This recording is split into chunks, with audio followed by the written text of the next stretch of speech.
Hello everyone, this is Amrish Kumar RAS academy से आप लोगों का हमारे यूट्यूब चैनल पे बहुत बहुत स्वागत है। आज हम लोग एक बहुत महत्वपूर्ण टॉपिक जो है अर्थव्यवस्था से उस पर चर्चा करेंगे, अर्थव्यवस्था इकोनॉमिक्स से।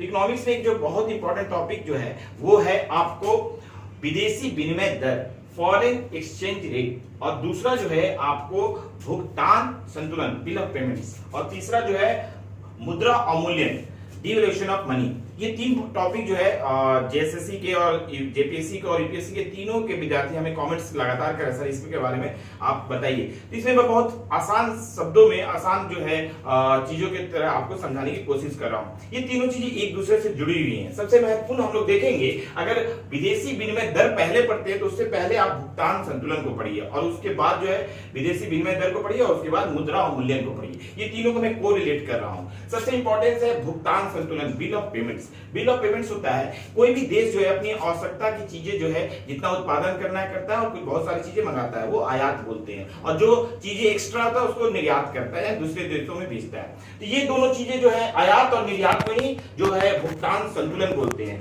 भारत जैसे देश, विकासशील देश में भुगतान संतुलन हमेशा घाटा में रहता है, क्योंकि हम लोग अपनी आवश्यकता की चीजें आयात ज्यादा करते हैं और निर्यात कम करते हैं। इसलिए हमारा जो लगभग 80 से 90 अरब डॉलर जो है हमारा जो है घाटा रहता है। मतलब हमारा आयात से ज्यादा आयात ज्यादा रहता है, निर्यात कम रहता है। तो ये भुगतान संतुलन हुआ। भुगतान संतुलन दो खाता होता है, चालू खाता और पूंजी खाता। चालू खाता जो होता है एक वर्ष के भीतर जो भी चीजें खरीदी गई है या ली गई है, या जो भी राष्ट्रीय आय को प्रभावित करता हो, जैसे उपहार, दान या निवेश या उत्पादन कार्यों में जो भी निवेश या वस्तु एवं सेवा की खरीद बिक्री जो भी है, जो कि आपको एक वर्ष के राष्ट्रीय आय को प्रभावित करे, तो वो चालू खाता होता है। और जो पूंजी खाता होता है दीर्घ काल के लिए होता है, जो एक वर्ष के बाद जो है भविष्य के लिए जो है कि आपको जो है उत्पादन कार्य और राष्ट्रीय आय में वृद्धि करता हो। जैसे आपने किसी देश से ऋण लिया, विदेशी सहायता लिया, या एनआरआई लोग जो है बैंक में हमारे जमा किए पैसे, या विदेशी निवेश हुआ, तो ये हमारा जो है भविष्य में पूंजी के रूप में स्थापित होता है, और जो हमें भविष्य में जो है हमारे राष्ट्रीय आय को बढ़ाता है। तो ये हुआ हमारा जो है भुगतान संतुलन। तो ये जो है आपको भुगतान संतुलन जो है ये परिवर्तनशील है बाजार के द्वारा जो है, और एक जो है स्थिर जो है। भुगतान संतुलन जो है आपको बहुत हद तक जो है मांग और पूर्ति पर निर्भर करता है, और मांग और पूर्ति जो है ये परिवर्तनशील होता है, बाजार निर्धारित करता है, लेकिन ये मांग और पूर्ति को कभी कभी सरकार प्रभावित करती है, और ये भुगतान संतुलन को कंट्रोल करती है। दूसरा महत्वपूर्ण चीज हम देख रहे हैं कि विदेशी विनिमय दर। विदेशी विनिमय दर जो है ये फॉरेन एक्सचेंज रेट है। फॉरेन एक्सचेंज रेट की हमारा जो 1 रुपया है वो दूसरे करेंसी के कितने रुपए के बराबर है। तो ये हम देखते हैं जो भी विकसित देश है उससे हमारा रुपया बहुत ही कमजोर है। जैसे 1 डॉलर के बराबर जो है 81 रुपया 80 पैसा जो है आपको देना पड़ता है। 1 पौंड के बराबर जो है 102 रुपया देना पड़ता है। 1 यूरो के बराबर 90 रुपया देना पड़ता है। 1 युआन के बराबर जो है 11 रुपया 82 पैसा देना पड़ता है। 1 कुवैती दिनार के लिए 267 रुपया देना पड़ता है, और एक जो है रूबल के लिए, रशिया के मुद्रा के लिए 1 रुपया 2% देना पड़ता है। जबकि इसके विपरीत जो देख रहे हैं हम लोग, जैसे पाकिस्तान हुआ, नेपाल हुआ, और जो बांग्लादेश में, यहाँ हमारा रुपया मजबूत है। बांग्लादेश में हमें 1 रुपये की जगह 1 रुपया 60 पैसा मिलेगा, और पाकिस्तान में तो बहुत ही 0.29% ही पाकिस्तान का वैल्यू है हमारे रुपया के जगह, और ये बांग्लादेश का 0.78% वैल्यू है। तो यहाँ हमारा जो है रुपया का वैल्यू बहुत ज्यादा हो जाता है। तो इसका मतलब है कि विकसित देश की जो अर्थव्यवस्था है मजबूत है और भारत की कमजोर है, और पाकिस्तान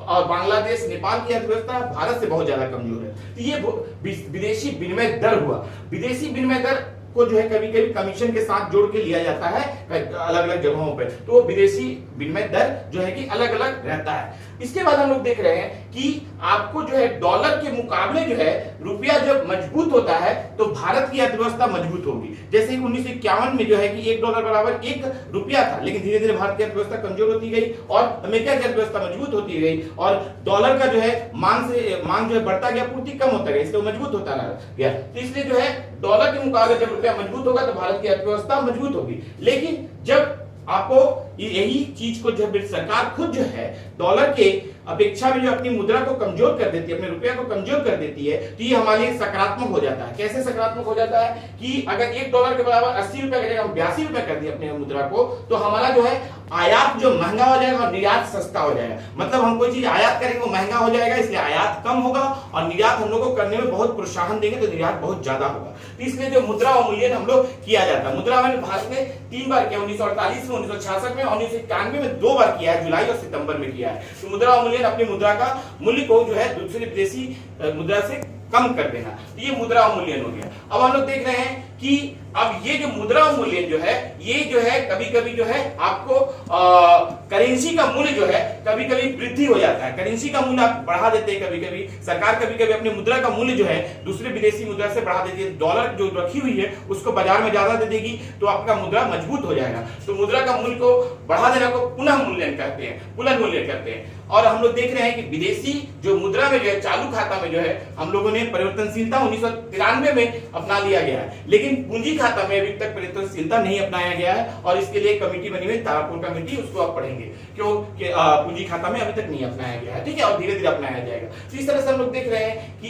एक देश की मुद्रा की कीमत जो है दूसरे देश की मुद्रा में कितना मूल्य के बराबर हो, यही विदेशी विनिमय दर होता है। तो हम लोगों ने बहुत सारी चीजों को इसमें समझा है, आपको विदेशी विनिमय दर समझा है, भुगतान संतुलन समझा है और मुद्रा अवमूल्यन समझा है। तो इसको हम लोग फिर से जो है कि एक बार समरी के रूप में समझ लेते हैं कि भुगतान संतुलन आयात और निर्यात को कहते हैं और विदेशी विनिमय दर जो है आपकी अपने देश की करेंसी दूसरे देश की करेंसी का कितना मूल्य है वो समझते हैं। और मुद्रा अवमूल्यन जो है सरकार अपनी मुद्रा का जो अपनी करेंसी का मूल्य जो है दूसरे जो अंतर्राष्ट्रीय मुद्रा का मूल्य से खुद ही जो है आपको जो है बढ़ा देती है। मतलब आपका 80 रुपया अगर डॉलर है तो हम लोग खुद 82 कर देंगे, क्योंकि हमको निर्यात को बढ़ाना है और आयात को कम करना है। तो ये तीनों टॉपिक को हम लोगों ने बहुत अच्छे तरीके से समझा है। अगर आप ध्यान से हमारे वीडियो को समझिएगा तो आप पूरे इस तीनों टॉपिक पे कमेंट कर लेंगे। और ये तीनों टॉपिक जो है बहुत ही मुश्किल लगता है बच्चों को, लेकिन आप अगर एक साथ कोरिलेट करके